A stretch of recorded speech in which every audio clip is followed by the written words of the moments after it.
दोस्तों, हमारे ज्ञान की अमृत ऑफिशियल चैनल में आपका स्वागत है। आज मैं आपके लिए एक ऐसी कहानी लेकर आया हूँ जो आपको जीवन के कुछ अनमोल सबक सिखाएगी। उन सभी दोस्तों का तहे दिल से शुक्रिया जिन्होंने अपने अनमोल प्यार से हमें पहले ही सहारा दिया है। आपका विश्वास, आपका साथ मेरी जिंदगी का सबसे बड़ा सहारा है। यह वो शक्ति है जो मुझे हर रोज इस दर्द को आवाज देने का साहस देती है। और जो दोस्त आज इस सफर में जुड़ेंगे, आपका भी हृदय से आभार। आपके आने से यह अकेलापन कुछ कम होगा। तो बिना किसी और दर्द भरी प्रतीक्षा के चलिए इस भावनात्मक यात्रा की शुरुआत करते हैं। एक छोटे से शांत गांव में, जहां खेत हरे भरे थे और नदियां कल-कल बहती थीं, रवि नाम का एक नौजवान रहता था। रवि दिल का बहुत सच्चा और सीधा साधा था, पर कभी कभी उसे दुनिया की चालें समझ नहीं आती थीं। उसकी संवेदनशीलता अक्सर उसे मुश्किल में डाल देती थी। छोटी छोटी बातें भी उसे गहरा दुख पहुंचा देती थीं, क्योंकि लोग उसकी भोली प्रकृति का फायदा उठाकर उसे आसानी से ठेस पहुंचा देते थे। उसकी इसी कमजोरी ने उसे अक्सर अकेला और उदासीन बना दिया था। एक दिन गांव के सबसे बुजुर्ग और ज्ञानी व्यक्ति बाबा ने रवि को अपने पास बुलाया।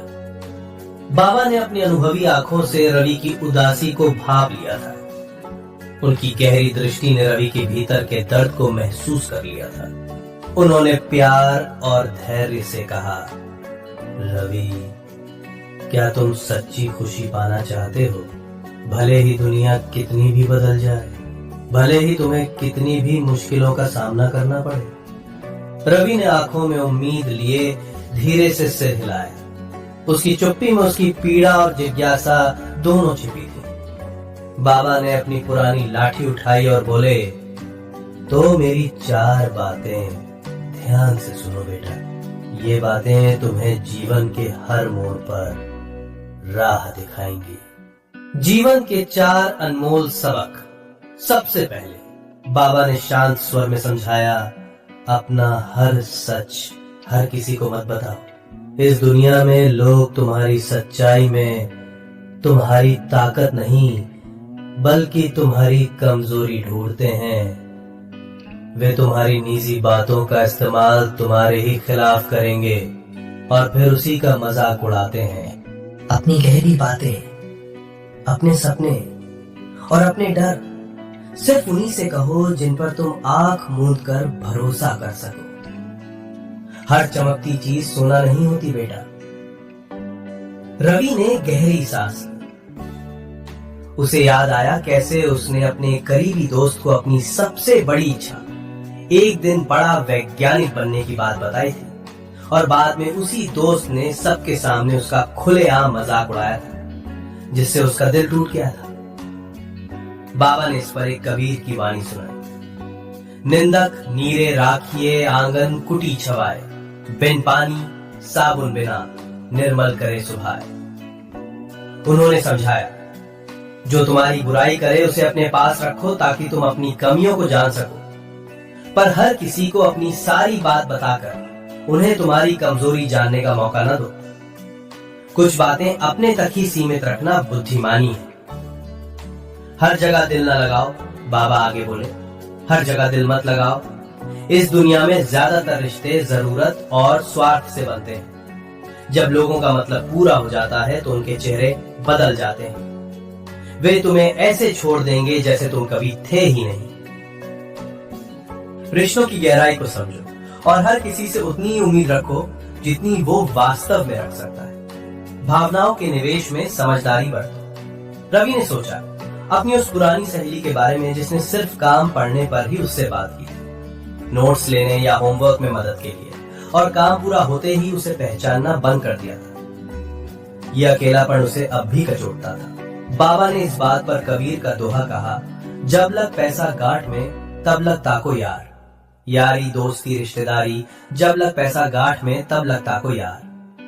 देखो बेटा, जब तक तुम्हारे पास कुछ देने के लिए है, लोग तुम्हारे साथ रहेंगे। जब जरूरत पूरी हो जाए तो उनके रंग बदल जाते हैं। इसलिए हर रिश्ते में सोच समझकर ही अपनी भावनाएं लगाओ। अपनी शांति को सबसे ऊपर रखो। तीसरी बात, बाबा ने दृढ़ता से कहा, अपनी शांति को सबसे ऊपर रखो। लोग बदलते रहेंगे, हालात बिगड़ते रहेंगे, लेकिन जो इंसान अंदर से शांत होता है वही बाहर से सबसे मजबूत होता है। तुम्हारी आंतरिक शांति ही तुम्हारी सबसे बड़ी दौलत है, जिसे कोई तुमसे छीन नहीं सकता। बाहरी शोर शराबे से खुद को प्रभावित मत होने दो। अपनी आत्मा की आवाज सुनो। रवि को एहसास हुआ कि कैसे वो छोटी छोटी बातों पर तुरंत परेशान हो जाता था और फिर हफ्तों तक उसी बात को सोचता रहता था, जिससे उसकी अपनी मानसिक शांति भंग होती थी और वो चिंता में डूबा रहता था। इस पर बाबा ने कबीर की ये वाणी दोहराई, पोथी पढ़ी पढ़ी जग मुआ, पंडित भया ना कोई। ढाई आखर प्रेम का, पढ़े सो पंडित होए। किताबें पढ़कर लोग ज्ञानी नहीं बनते, बल्कि अपने भीतर शांति और प्रेम को समझने वाला ही सच्चा ज्ञानी होता है। बाहरी ज्ञान से ज्यादा आंतरिक शांति महत्वपूर्ण है। हर बात को दिल पर मत लो। और अंत में बाबा ने मुस्कुराते हुए कहा, हर बात को दिल पर मत लो। यहाँ लोग तुम्हें नीचा दिखाकर खुद को ऊपर महसूस कराना चाहते हैं। उनकी नकारात्मक बातों से खुद को दुखी मत करो। वे तुम्हारी खुशी छीनने की कोशिश करेंगे, लेकिन तुम्हें उन्हें ये मौका नहीं देना है। बस मुस्कुराओ और अपनी राह पर आगे बढ़ते रहो।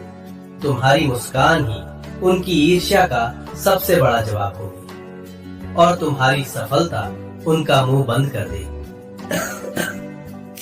इस पर बाबा ने कबीर की एक और वाणी से बात समाप्त की, बुरा जो देखन मैं चला, बुरा न मिलिया कोई। जो दिल खोजा अपना, मुझसे बुरा न कोई। दूसरों की बुराई खोजने से पहले अपने भीतर देखो। जब तुम अपनी गलतियों को सुधार लोगे तो दूसरों की बातें तुम्हें प्रभावित नहीं करेंगी। दूसरों की बातों को दिल पर लेने से ज्यादा महत्वपूर्ण है खुद को समझना और अपनी राह पर चलना। रवि ने बाबा की बातें बहुत ध्यान से सुनी। एक हल्की सी मुस्कान उसके चेहरे पर आ गई। उसे लगा जैसे उसके ऊपर से एक बहुत बड़ा बोझ हट गया हो। उसका मन हल्का हो गया।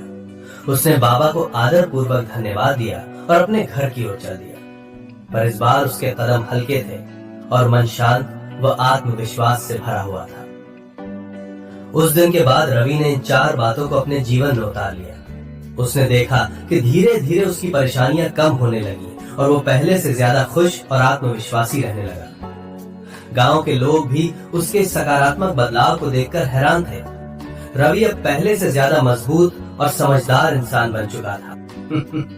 दोस्तों, ये कहानी हमें सिखाती है कि जीवन में सच्ची खुशी और शांति पाने के लिए हमें बाहरी दुनिया की बातों पर कम और अपनी आंतरिक शक्ति, समझदारी और आत्म नियंत्रण पर ज्यादा ध्यान देना चाहिए। ये हमें ये भी सिखाती है कि कैसे कुछ सरल सिद्धांत जो सदियों पहले कहे गए थे आज भी हमारे जीवन को पूरी तरह बदल सकते हैं।